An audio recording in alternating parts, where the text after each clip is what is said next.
왜 날 사랑하실까? 교회를 다니면서 너무나 자주 듣던 말이 있습니다. 하나님은 널 사랑하셔 라는 말입니다. 사랑과 은혜교인 우리는 함께 믿음의 고백을 드리면서도 자주 하는 말이기도 합니다. 하나님은 나를 사랑하신다. 그러다가 문득 던지고 싶은 질문이 생겼습니다. 그런데 하나님은 왜 날 사랑하실까? 이 질문이 떠올랐던 이유는 스스로 보기에 나라는 존재가 별로 사랑스럽지 않기 때문이었습니다. 사실 별로 사랑스럽지 않다라는 평가도 잘못되었습니다. 꽤 괜찮은 것 같은 인상을 주는 이 평가와는 달리 실상은 날마다 죄로 인해 얼룩져 있고 그에 따라 죄책감이 넘치고 인생을 살아가면서 온갖 비참함을 겪는 존재가 바로 우리 자신임을 너무나 잘 알고 있기 때문입니다. 주산 프로젝트 1기에서 다뤘던 내용이 바로 하나님의 선하신 창조 앞에서 우리는 스스로 비참함의 자리로 걸어들었다는 것과 돼지가 시궁창을 좋아하여 뒹굴듯이 우리가 얼마나 죄를 사랑하며 그 비참함에 머물기를 즐겨했는지를 살펴봤습니다. 이런 스스로의 모습을 배우고 나니까 하나님께서 날 사랑하신다라는 선언이 받아들여지지가 않고 아까와 같은 질문이 튀어나오는 것입니다. 하나님이 왜 이런 나를 사랑하시지? 세인PT를 시작하면서 처음 살피는 소유리문답 이 신문은 바로 이러한 처지인 우리를 향해 질문을 던지며 어떠한 이유에서 우리를 향한 영원한 사랑이 시작되었는지를 보여주고 있습니다. 문답은 묻기를 하나님께서 모든 인류를 죄와 비참함의 상태에서 멸망하게 버려두셨나요? 라고 묻습니다. 이 질문에는 모든 인류는 죄와 비참함의 상태에 있다는 앞에서 다루어봤던 내용이 담겨 있습니다. 그리고선 진짜 질문, 하나님이 모든 인류를 버려두셨나를 묻습니다. 여러분들은 어떤 답변을 예상하시나요?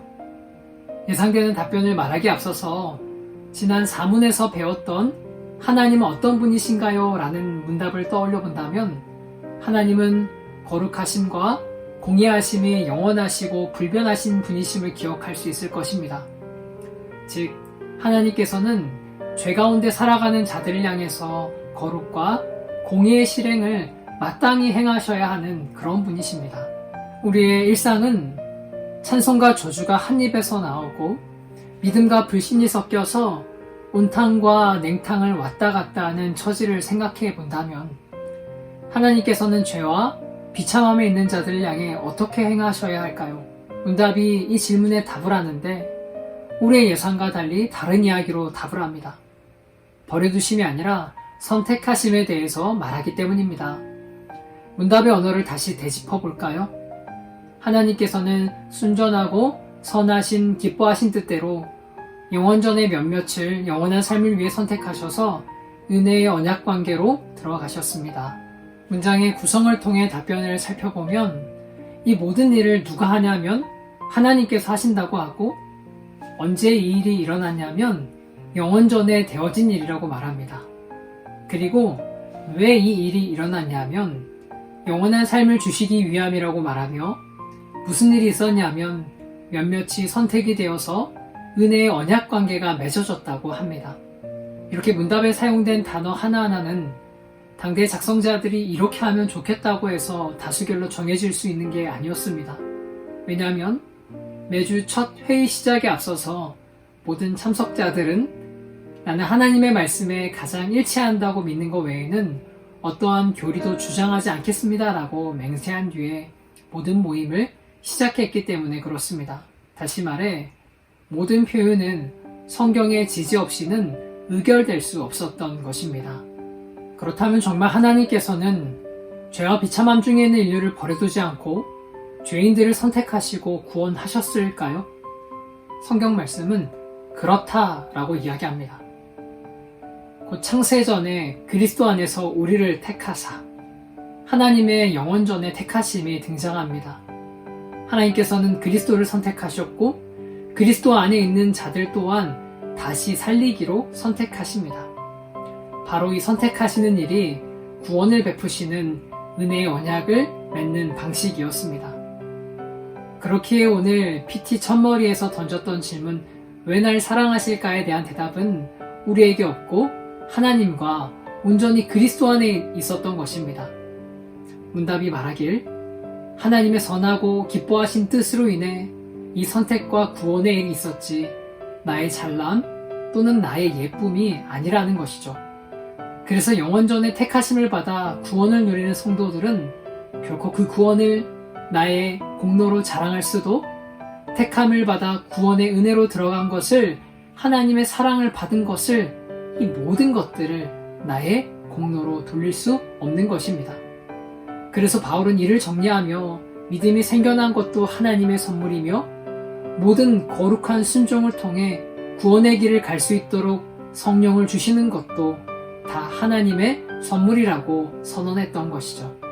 문답은 구속자로 말미암아 죄와 비참함의 상태에서 구원의 상태로 변화되는 것을 말하고 있습니다.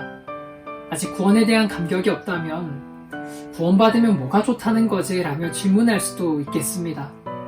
그러나 우리의 구원이 어디로부터의 구원이었는지를 가늠해 볼 때 이 구원이 어떤 의미인지를 알 수 있습니다. 구원은 죄와 비참함의 상태에서 구원의 상태로의 변화입니다. 하나님의 진노를 받던 대상에서 하나님과의 사랑의 교제를 나누는 존재로의 변화입니다. 성경의 표현으로 한다면 사탄의 나라에서 아들의 나라로 바뀌어 들어가는 것이고 심판을 받아야 할 그 자리가 영원한 면류관을 받는 희상대로 바뀌는 것입니다. 교회에도 하도 많이 구원을 이야기해서 구원이 굉장히 평범한 일처럼 느껴지는 것이 우리들의 현실일 수도 있습니다. 그렇지만 구원은 죽어서 천국 가는 미래의 특정한 일이 아니라 오늘 우리가 발을 딛고 서 있는 이 현실로 하나님의 나라가 임재하는 것입니다. 우리의 일상이 하나님이 다스리시는 나라로 바뀌고 예수 그리스도가 나의 보호자가 되시고 성령님과 동행함으로 매일매일을 걸어가면서 은혜의 삶을 살아가는 실제적인 경험이 구원인 것입니다. 우리가 구원을 거저받았다고 해서 하찮은 것이 아닙니다. 여러분들은 오늘 이 신문을 살피면서 어떤 생각이 드십니까? 그리고 무엇을 적용하겠습니까? 저는 이 은혜의 언약을 세우신 하나님의 지혜를 찬양하며 선하고 기뻐하신 뜻대로 택하셨음을 자랑하려고 합니다. 우리가 하나님을 최고로 만족해야 하며 우리의 찬양과 자랑 속에 하나님이 높임을 받으실 때 하나님의 영광을 위한 삶의 한 자취가 되어갈 것입니다. 이 성도의 삶을 우리 모든 세임 공동체가 함께 걸어갔으면 좋겠습니다. 그렇게 되기를 주님의 이름으로 축복합니다. 다음에 또 뵙겠습니다.